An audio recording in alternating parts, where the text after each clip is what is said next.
Bonjour, le cours qu'on va faire ensemble, Bezrat Hashem, il s'appelle Espoir. Il y a une Gemara Gittin, page Samerchet Amoud Aleph, 68. Elle raconte qu'au moment que Shlomo HaMelech il a voulu construire le Beth Amikdash, il est parti voir les Chachamim, il leur a dit: je veux construire le Beth Amikdash comme Akadosh Baruch Hu il a ordonné. Mais je vois que c'est marqué qu'il ne faut pas utiliser du fer, ni faire des bruits. Comment je peux construire le Beth Amikdash? Le Beth Amikdash avec les Chatzerot, c'était énorme. C'était pas comme un arrondissement, mais comme un quart d'un arrondissement, on va dire. Il leur a dit: comment je peux construire quelque chose d'aussi grand sans utiliser de fer? Il faut que je taille les pierres, c'est impossible, et sans faire des bruits. Comment je peux faire?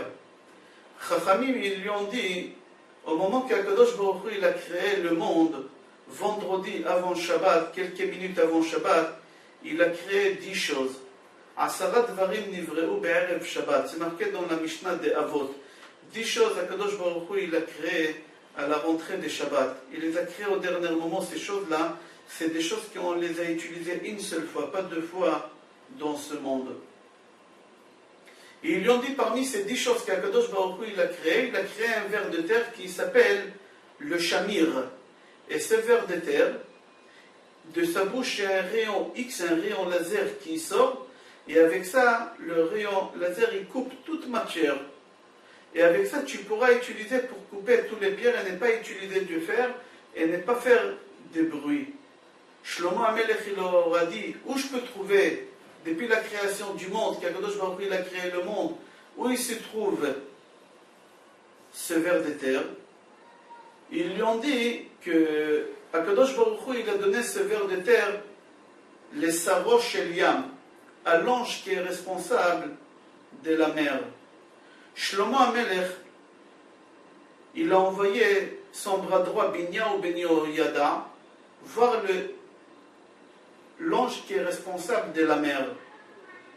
Et l'ange lui a dit que c'est plus chez lui, il a confié ce ver de terre à un oiseau qui vit en Afrique, qui s'appelle Dochifat. Je ne sais pas comment il s'appelle en français, mais c'est un oiseau très courant, même en Israël, il y a cet oiseau-là. Et l'ange, il a dit à Binyahu ben Yehoyada que les Dochifat, il garde ça, et que l'ange, il a fait jurer avec tous les noms d'Akadosh Baruch Hu qu'il fasse très attention et qu'il est responsable et que c'est chez lui. Binyahu ben Yehoyada, avec l'autorisation de Shlomo HaMelech, ils ont parti en Afrique pour chercher la Dochifat. Ils l'ont trouvé assis sur un nid, sur ses enfants. Et Binyahu ben Yehoyada, qui c'était le bras droit de Shlomo HaMelech, et Shlomo HaMelech, il connaissait toutes les langues. Les animaux, les oiseaux, le vent, les arbres, toutes les langues, il savait. Imaginez que son bras droit aussi, il savait une grosse partie. La Gemara dit que Binyahu ben Yehoyada, il a demandé à la Dochifat le ver de terre, mais le Dochifat, il lui a dit non. C'est l'ange qui m'a donné de la mer et je lui ai juré de ne pas donner à personne. Binyahu ben Yehoyada, qu'est-ce qu'il a fait? Il a pris un morceau de verre, il a fait renvoyer la mer Dochifat, et il a mis le verre sur le nid. La mère, quand elle est revenue pour donner à manger à ses enfants, elle voyait les enfants, mais elle ne pouvait pas les atteindre parce que il y a le verre, et elle ne comprenait pas c'est quoi un verre, c'est un oiseau après tout. Et elle veut, les enfants ils crient, les oisillons ils crient, ils ouvrent la bouche. Et la mère elle a du mal, elle ne peut pas s'y porter. Et la mère elle a dit une seule chose que je peux ramener pour casser cette matière qu'elle ne savait pas c'est quoi. Elle est partie ramener le Shamir, ce ver de terre. Et au moment qu'elle est venue avec le Shamir, Binyahu ben Yehoyada il a secoué l'arbre, et il a fait tomber les oisillons. La mère, quand elle a vu ça, elle a ouvert son bec en criant, et le Shamir il est tombé, et c'est comme ça que Binyahu ben Yehoyada il a pu récupérer le Shamir et le ramener à Shlomo HaMelech pour construire le Beth Amikdash. Une belle histoire. Mais il faut savoir que le Dochifat, quand il a vu qu'il a trahi sa promesse, elle s'est suicidée, comme ça c'est marqué. Elle est morte. Et suite à ça, si vous regardez dans la Torah, dans Parashat Re'eh, c'est marqué là-bas tous les aliments qu'on a le droit de consommer et pas consommer. Et c'est marqué dans la Torah que la Dochifat, elle n'est pas cachère. Pourquoi la Dochifat, elle n'est pas cachère? Parce que Kadosh Baruch Hu, il n'aime pas quelqu'un qui n'a pas d'espoir, qui baisse les bras, qui ne se bat pas, qui n'est pas battant. Kadosh Baruch Hu, il aime quelqu'un qui se bat, qui se relève, qui continue à faire tout pour s'en sortir. Qu'est-ce qu'il a fait le Dochifat? D'accord, tu as perdu le ver de terre. Essaye de régler le problème. Qu'est-ce que tu fais? Tu vas te suicider? Alors si tu vas te suicider, tu n'es pas cachère pour Akadosh Baruch Hu.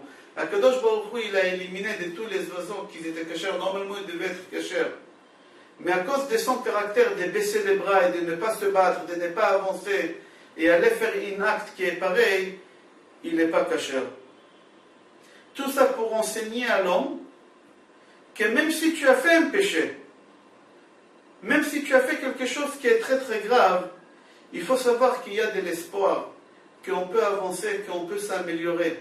Il ne faut pas baisser les bras, il faut demander le pardon. Tu as essayé de faire quelque chose dans ta vie et tu vois que ça ne marche pas, que ça ne fonctionne pas, il ne faut pas baisser les bras. Il faut se battre, il faut avancer, Be'ezrat Hashem.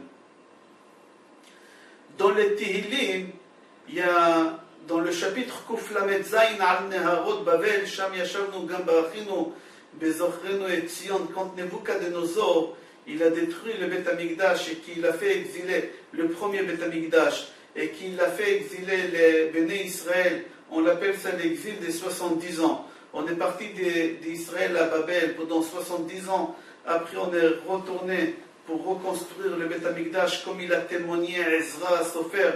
Il a dit à l'ordre des Cyrus, Koresh a dit, tout celui qui veut retourner construire le Beth Amikdash. Après 70 ans, on est retourné reconstruire le Beth Amikdash. Mais je parle au moment que Nebuchadnezzar a détruit le Beth Amikdash et qu'il a pris tous les Juifs en Babylonie. Quand on est arrivé en Babylonie, il y a une famille de Lévi'im. Ils ont écrit ce paragraphe, la Kuf Lamed Zayin. Ils ont dit, Al Neharot Babel, sur les fleuves de Babel. On était assis quand on est arrivé. Shamtalinu kinrotenu, on a accroché nos violons. Avec quoi on jouait au Beth Amikdash parce qu'on n'avait pas le droit de jouer dans les pays étrangers. Sham yashevnu gam bachinu bezochrenu et Sion. On pleurait en pensant à Sion, à Jérusalem.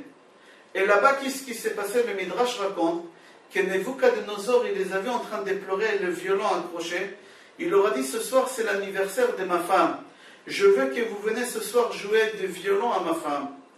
Et les Névim, ils ont dit, ce nain-là, il veut qu'on joue avec le violon. Déjà, il a détruit le Beth Amikdash.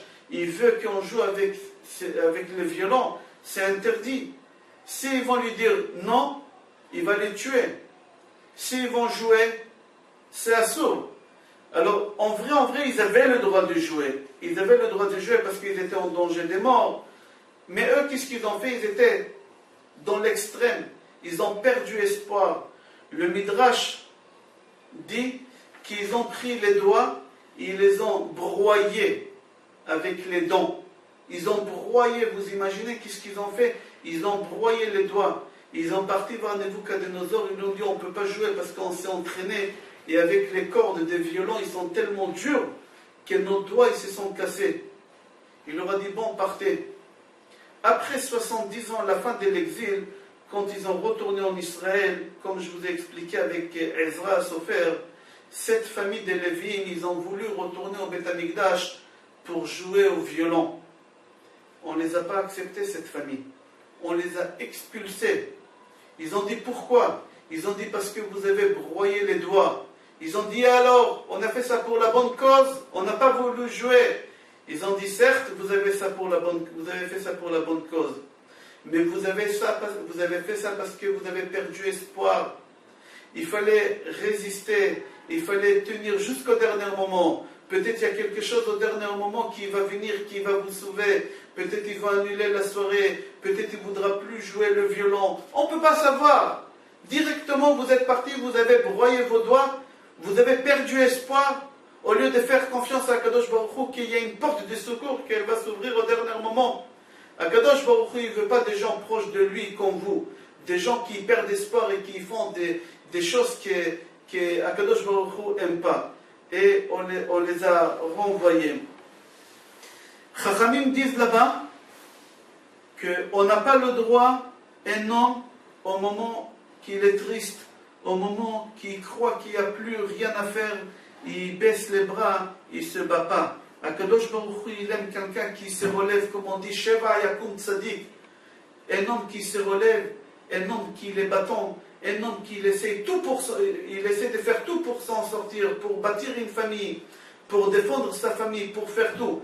Quelqu'un qui baisse les bras et qui dit « je suis incapable, je n'arriverai pas », il y a 1000 raisons pour ça. C'est quelqu'un qu'Akadosh Baruch Hu, il le fait rejeter de lui, il ne le veut pas à côté de lui. C'est comme ça qu'ils ont fait à cette famille.